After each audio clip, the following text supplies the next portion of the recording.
And welcome back. I'm gonna watch the introduction now, which apparently I missed. Maybe I'll put this episode before the last episode? Well, we'll see. That takes effort, and... Okay, the summoning. So, the thing that was before in the first episode was explaining how I became the explaining... Not how I became the Avatar, but... Anyway. From nowhere, smoky wisps of cloud begin to form in the clear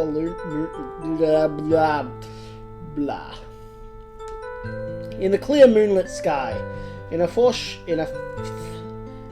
few short moments, the sky is filled with dark, ominous clouds that block the moon's pale light. Your bedroom is bathed in quiet darkness as you lie sleeping lightly. Something rouses you, and your eyes open slightly to be met by a soft blue glow reflecting from the wall. Slowly you turn your head until you can see the source of the light. You take a quick breath as you see that the light is emanating from a shimmering circle. Suspended over your bed. As you look at the light, a darkening begins to appear in its center. The darkening gradually materializing into a form you suddenly recognize as the symbol of the Codex of Ultimate Wisdom. The last time you saw such... the last time you saw such as this... Wow, that grammar... was beyond the circle of stones in the nearby woods. That prior occasion marked the quest that forever changed the course of your life.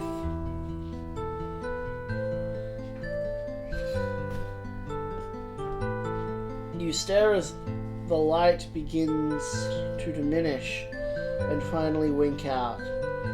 Something falls softly onto the bed. Reaching out, you turn on the light at your bedside. There lying before you is an amulet. You hesitantly reach out for it, gripping it tightly in your hands. Your finger automatically traces over the familiar etching on its surface. Finally, a sign from Britannia. It has to be. It could be nothing else. Jumping from the bed, you hastily pull on some clothes. Well, not if I could control it, I wouldn't. It's the one thing you don't have to take in Ultima 9. With a few long strides, you cross the room to stand before a glass case sitting on a shelf. Visible beneath the glass, on a velvet cloth, is the Ankh, the symbol of your avatarhood. Reverently, you open the glass case and remove it. If what you think is happening is truly happening, then you may have need of this. You open the door of your bedroom and step out. Hesitating, one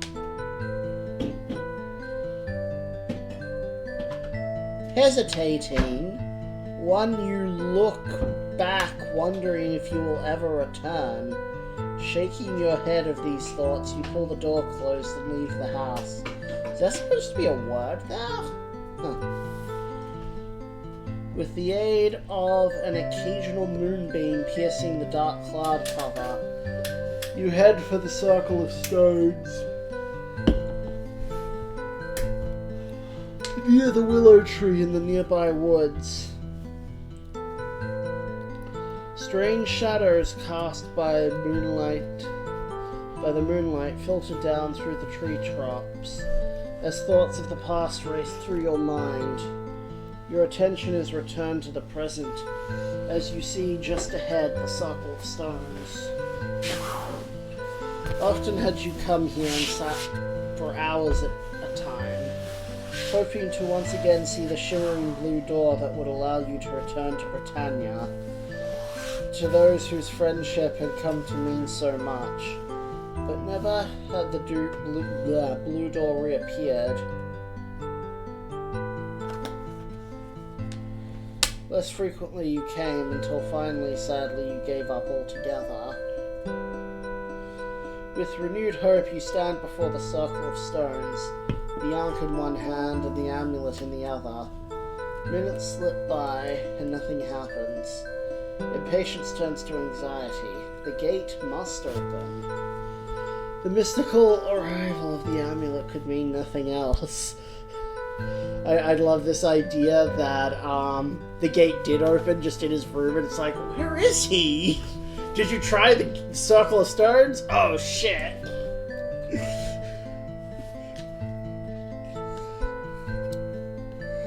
Long do you stand there, until the amulet slips from your grip and falls within the circle of stones.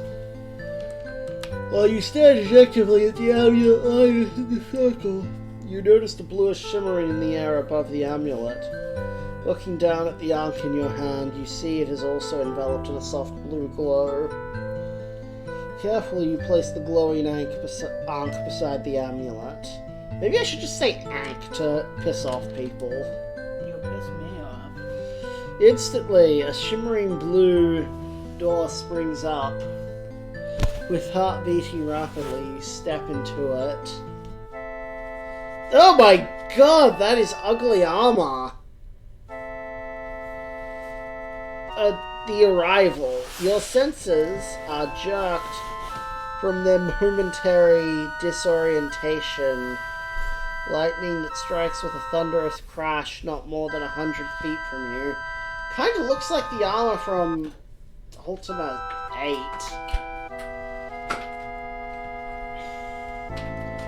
What the? No, it's different armor and even uglier. You're standing in a clearing surrounded by a dark and foreboding forest. Overhead, roiling black clouds. While thunder and lightning continue to crash around you. Britannia, it must be Britannia. But something is wrong. Instead of the sense of elation expected upon returning here after all these years, you are overcome with a foreboding sense of wrongness. I don't understand. Ultima 4 is the only game where the Avatar comes and, like, nothing's wrong.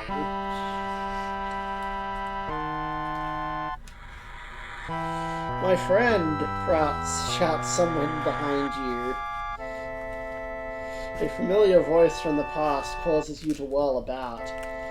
Racing towards you is Shaminar, someone you thought you might never see again. Strongly grasping your hand, he exclaims, "We were afraid the summoning would fail. 'Tis nigh impossible to use any magic without invoking the intervention from Blackthorn. Let us not tarry, for the summoning has surely not gone unnoticed." Can Shaminar use magic? That doesn't mean anything to me. Yes, Rangers can use magic. And then we see these three people in their bathrobes. Trusting your friend's judgment, you hold your many questions until a safer time. Hastily, you retrieve the amulet and ankh that lie at your feet. Before you can leave, the very darkness about you begins to swell and change. Three shapes begin to materialize in the murky gloom. Shadow Lords hisses Shamino through clenched teeth. Quickly he draws his sword and moves between you and the barely discernible shapes. Foremost apparition traces a pattern in the air. With a wispy forefinger, an ebony black arrow solidifies before it and hangs suspended for a moment. Then with a flick of its hand, the Shadow Lord casts the glowing bolt at Shaminar. The arrow strikes him full in the chest. Dropping his sword, he sinks to the ground. Lines of pain and something worse etched into his face. The darkness forms close in around you at your feet. Shamina's body convulses in pain, but not before a sound escapes his lips. Without warning, the amulet, tightly gripped in your hand, emits a bright blue glow. Upon seeing the amulet, the Shadow Lord shrink back. The wispy shadows start to swirl and fade back into the inky darkness from whence they came. Shamino lies upon the ground, body twisted in agony, the dark arrow protruding from his chest. A normal arrow could not cause such pain. It must be the evil enchantment with which it was created. Realizing it must be removed, you jerk the arrow from Shamino's body and hurl it with all your might. The air about the arrow crackles as it flies into the darkness. Shamino's body relaxes. Inspecting the bloody wound, you notice it was already beginning to fester from the foulness from which the bolt was conjured. You will find the aid at Yolo's. It is but a short walk to the east. Shamino mutters, and with a grim determination, you help Shamino to his fate, and half carry him out of the clearing and eastward through the forest. Oh God, there's more!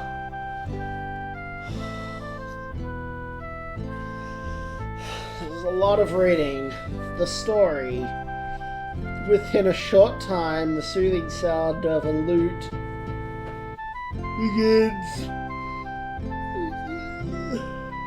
Lute, being masterfully played, can be heard through the forest ahead.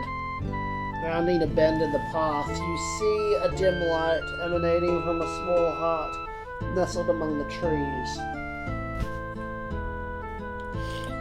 Approaching the hut, you loosen an arm from around Shamino and knock on the heavy wooden door. The lute playing stops abruptly to be replaced by the muffled clinking of metal. "Who goes there?" demands a familiar voice from within. Leaning wearily against you, Shamino mutters, "Open the door, thou son of a goat, before I donate all my blood to decorate thy doorstep." The door jerks open to reveal a familiar form of Iolo standing framed within the doorway. Reaching out to help Shamino, Iolo turns to you with a grimace. "My friend, thou art a sight for sore eyes. I see that Shamino, as usual, has been able to stay out of trouble." His casual remarks cannot mask his deep concern as he helps Shamino to a bed and carefully tends his wound. After seeing to Shamino, Iolo fills 2 mugs with a foaming broth and beckons you to a coarse wooden table next to the warm hearth. So, what do you think of the writing in this opening, Alison Gross? It's way better than the Ultima 2 manual. I think at a certain point, Richard Gary had handed over writing duties to somebody else, and the writing improved immeasurably when that happened. Or at least he hired an editor. Who edited out all his awful attempts at humor.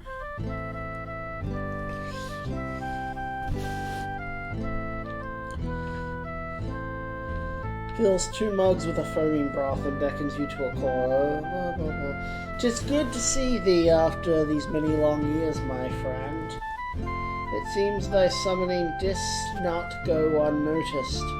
From the looks of Shamino's wound, I'd say thou dost know of the Shadow Lords."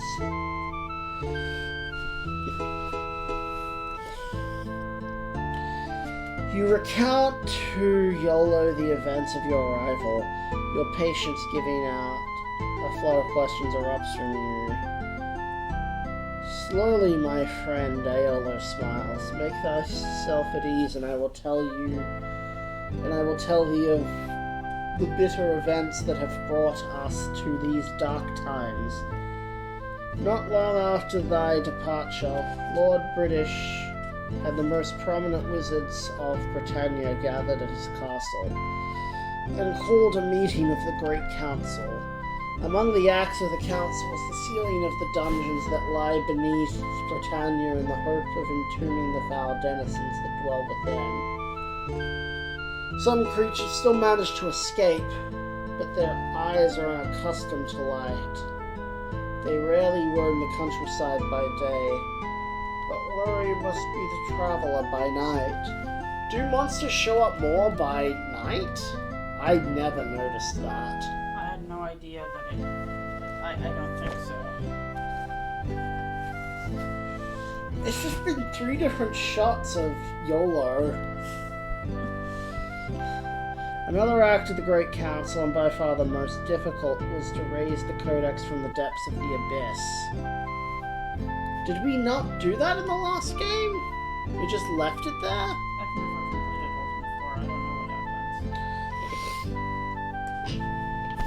happens. The influx of combined magical power of the Great Council disrupted the very bowels of Britannia.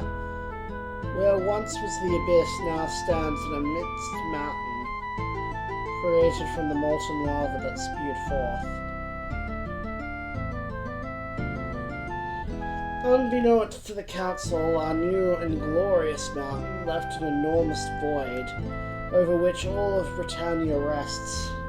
Some speculates that the dungeons may reach into this underground void at their deepest levels, and it is believed that the underworld has become a vast breeding ground for creatures who have grown into horrors far worse than their original forms. Have any of the monsters changed from Ultima? There are new ones. Like what? Among bats. It's this shot again! A band of adventurers have chanced upon a tunnel beneath the river that flows through the Spirit Wood, where one of these caverns collapsed, opening to a passage to the underworld. They returned, weary and bewildered, with tales of creatures that mount the dark air and others that shake the ground. Lord British was intrigued by these tales, then gathered an entourage of stalwart fighters to accompany him into the underworld. But his party was overwhelmed by the tremendous number and power of these creatures, though they fought valiantly. Panic erupted throughout Britannia when the sole survivor of the expedition returned with a small parchment, upon which was recorded the dread tale of their journey.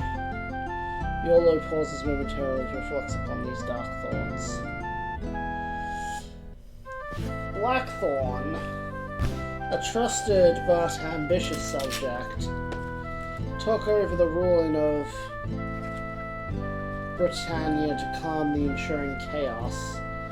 This we accepted until the Shadow Lords appeared.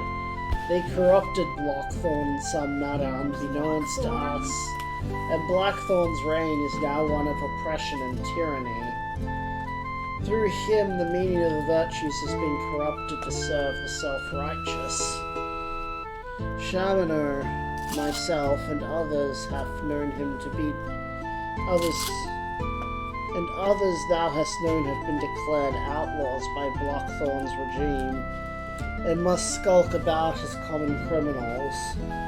We keep distance between ourselves so that we cannot be rounded up in one fell swoop. But this cannot go on forever. Blackthorn and those hellish Shadow Lords are bleeding Britannia. All must be restored to Lord British if he still lives. Maybe we could have a democracy? Why specifically that? I don't know. Doesn't even have... Well, okay, maybe I should read the governance, because maybe it is technically a democracy. There was something about the council members being elected by the local towns. So maybe it's de facto it's a de facto democratic system, but well, how can, if it's democratic, how can Blackthorn affect things so much? Because he banished and imprisoned all the council members, like he silenced them. Sounds like he has abrupt powers, and that Lord British would also have such abrupt powers.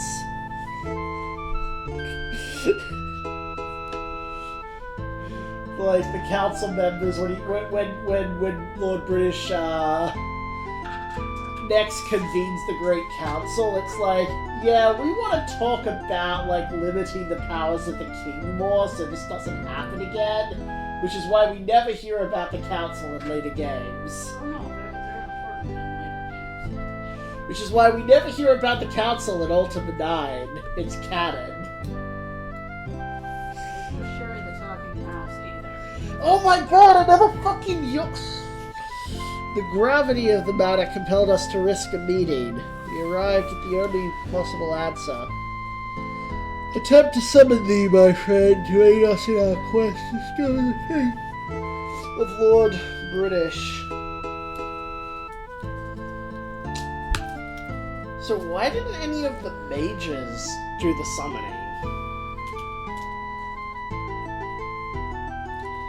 Are any women ever involved in, like, any of these intro cinematics?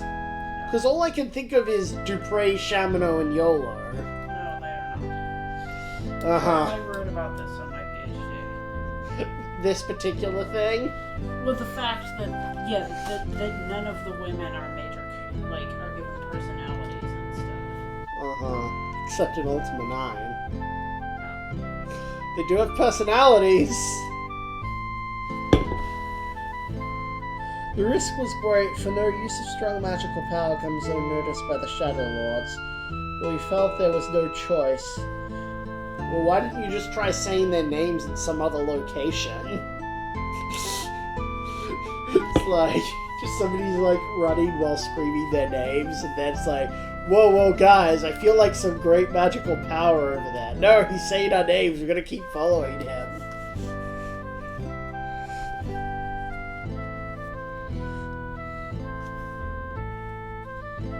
Shaking off the gloom of his tail, a jovial glint returns to Yolo's eyes.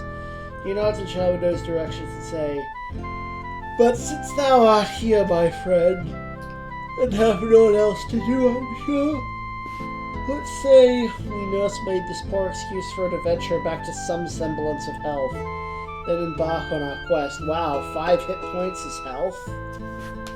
If life still breathes within Lord British, we shall restore him as the rightful ruler of Britannia. Okay, that was a little bit over, so bye everyone.